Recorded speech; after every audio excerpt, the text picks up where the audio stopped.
Motilal Oswal, S&P BSE Financials Bank 30 Index Fund, NFO. Will this NFO bring good fortune to your portfolio or will it hurt your wealth creation process? Let us analyze and evaluate. Hi, this is Ramalingam from holisticinvestment.in. We help individual investors like you to take a right financial and investment decision so that you can reach your financial goals faster and smarter. Before we into the analysis segment, first let us understand the key features of this particular NFO and also some important details about this particular. Then we will find out the analysis part. NFO is open till 22nd July 2022.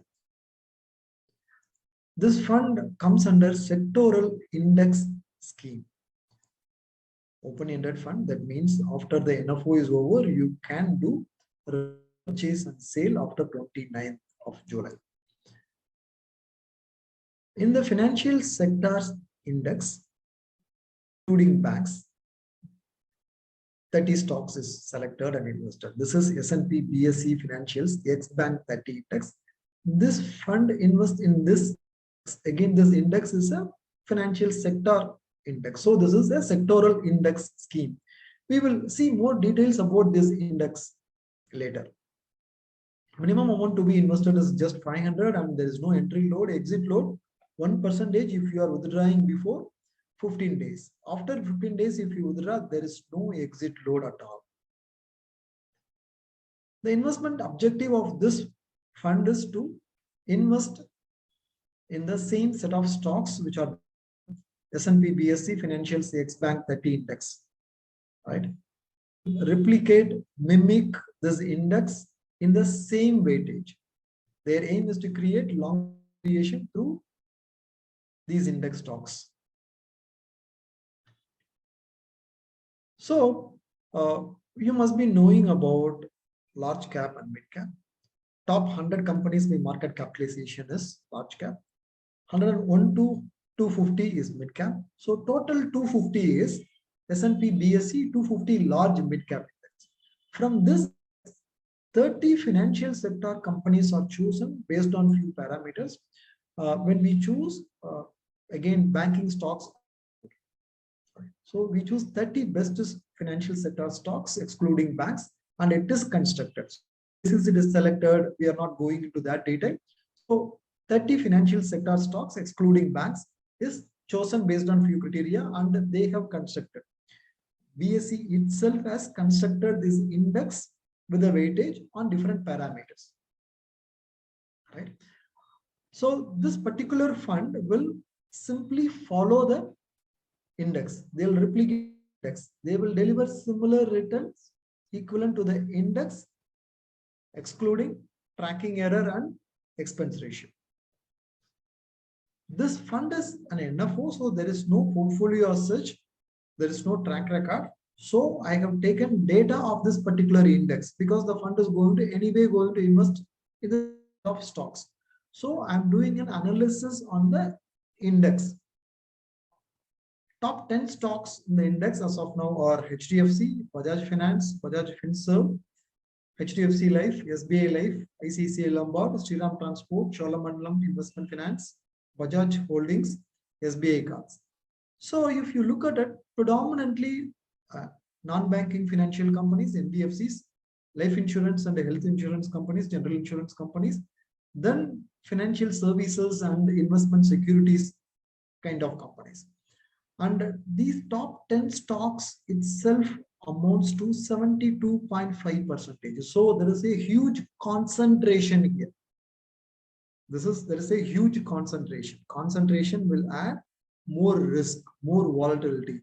Also, it can bring a return. Whether this is adding return or risk, when we analyze the past returns, you will get an idea. Sectoral allocation of this fund as of 30th June 2022 is NBFCs 28%, life insurance 21%, housing finance companies 17%. This itself amounts to more than 65%. Top 3 sectors alone amounts to more than 65%. Definitely, again, it is concentrated. Concentration is a risk. What kind of return this index has delivered in the past? I have compared the returns vis-a-vis the large and mid-cap index returns. The last 1 year, 3 year and 5 year category, the index BSE Financials X-Bank 30 index has underperformed considerably the BSE 250 large mid-cap index. So BSE 250 large mid-cap index has considerably outperformed the BSE Financials X-Bank 30. However, in 10-year and 15-year category, BSE Financials X-Bank 30 has marginally close to 1% outperformed BSE 250 large mid-cap. So, in the long run, this index has outperformed BSE 250, but it doesn't mean that in the next 10 years, this fund will outperform BSE 250 large mid-cap. There is no such analysis, there is no such data. Now we have understood the key features of this fund. We have also dissected the index constituents and index returns. Now is the time to do the real analysis. When our team did analysis on this particular fund, there are few positive observations, there are few negative observations. First, I will give you the positive observations. Among the top financial sector companies, this fund is reasonably diversified. Investors who are looking for allocation to financial sector with a low expense ratio can avail this fund. If the financial sector performs, then this fund can definitely deliver very good return. This can increase your overall portfolio return sizably. Compared to an actively managed fund, you will have less expense ratio because the fund manager is not going to do any research here. He is going to simply mimic. So fund management expenses will be low. So the expense ratio is comparatively very low. This fund is suitable for only aggressive investors who are very bullish on financial sector. So there are two conditions. You should be an aggressive investor and also you should be bullish on financial sector. Now, I'm going to present the negative observations on this fund when we did our analysis. This is what I'm going to present.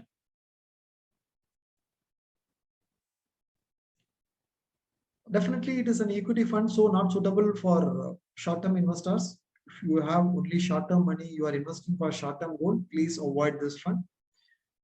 The fund is not suitable for a core portfolio. The core portfolio, you should have a well-diversified and large cap stocks predominantly. Very stable portfolio should be your core portfolio. When you bring this particular fund, your core portfolio will become more volatile. This fund will not beat its respective benchmark. So market beating return is not possible because this fund is going to simply mimic and replicate the index. They are going to do cut, copy, paste of the index. When they are doing this cut, copy, paste, because of the tracking error and the expense ratio, they may deliver lesser return than the index. If you are looking for dynamic fund management, you want, if the financial sector performs, the fund should be invested in financial sector. If like IT sector is moving, then the fund, then like from financial sector, it needs to be moved to IT sector.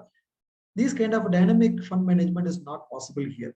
However, in a diversified equity fund, the fund manager, he himself will take care of that responsibility. If financial sector outlook is better, in the diversified equity fund manager will have more allocation there. Tomorrow, if the allocation changes, if the outlook changes, he will change the allocation. It is not possible here. This fund can add more volatility because it is more concentrated and highly sectoral fund. Top 10 stocks and top 3 sectors are heavily concentrated. 70, close to 65% is in top 10 companies and top 3 sectors. If the financial sector underperforms, then this fund will take relatively longer time to recover, because even during the underperformance time frame, the fund manager has to stick to the investment mandate and invest only in financial sector. Here the fund manager will never do any analysis on the underlying stocks. 30 stocks is there in the index. He will simply buy the same set of stocks in the same weightage. He will not look at the profitability. He will not look at the balance sheet. He will not look at the revenue share. He will not look at the market share. He will not look at the profit after tax, P ratio, PB ratio. Nothing is researched here. Cash flow, nothing is researched. He will blindly buy the entire 30 stocks in the index. So here there is no calculated risk. You are taking blind risk here. So what's the final takeaway? Can I invest in this fund or not? Whether this fund is good or bad. First time investors and conservative investors should avoid this fund, because for a first time investor and conservative investor, large cap funds are relatively better. This fund is not suitable for someone who doesn't know when to enter and when to exit from financial sector. You are working for a financial sector business, then you must be having some inside information. You must be having the knowledge on the sector, when to enter, when to go out. You may gain some idea. You will have idea that will work. Whereas for someone who is not knowing how to do it, then they should avoid this fund. They can go for diversified equity funds. In the diversified equity fund, the fund manager himself will shoulder this responsibility. He knows when to enter into financial sector and move out, and when to enter into IT sector. He knows very well. Based on the outlook, he can take a call. Also, this fund is not suitable for someone who is looking for market beating returns, because this fund is going to mimic only the index. Also, dynamic fund management, if you are looking for, right, from large cap to mid cap to small cap, from one sector to the other sector, based on the outlook. If you want the fund manager to manage dynamically, when the market is bullish, investing in momentum stocks. When the market is going to go down, investing in defensive stocks. These kind of dynamic management is possible in diversified equity funds and actively managed funds, and it is not possible in these kind of sectoral index funds.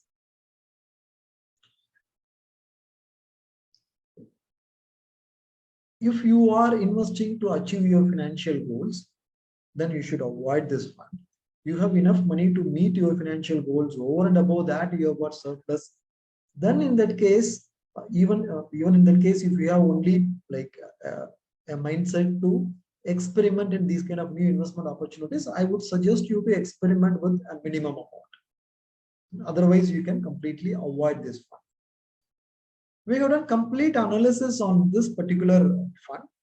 If you have any questions on this fund or any other investment options or anything related to achieving your financial goals, feel free to book a free appointment with our certified financial planner. The link to book a free appointment with our certified financial planner is given below this video in the registration link in the description box. Also, we regularly organize insightful investment webinars with eminent investment experts. You can participate in those webinars for completely free, and you will be able to ask all your questions to the investment experts whenever you participate. They will handle your customized questions also. If you want to participate in these webinars for completely free, I have given another webinar link below this video in the description box. You just click that link and leave your name and email ID. I'll book the seat for the next upcoming webinar and share you the invite to your email ID. Hope you like this video. I'll again meet you in the next video. Thank you. Bye-bye.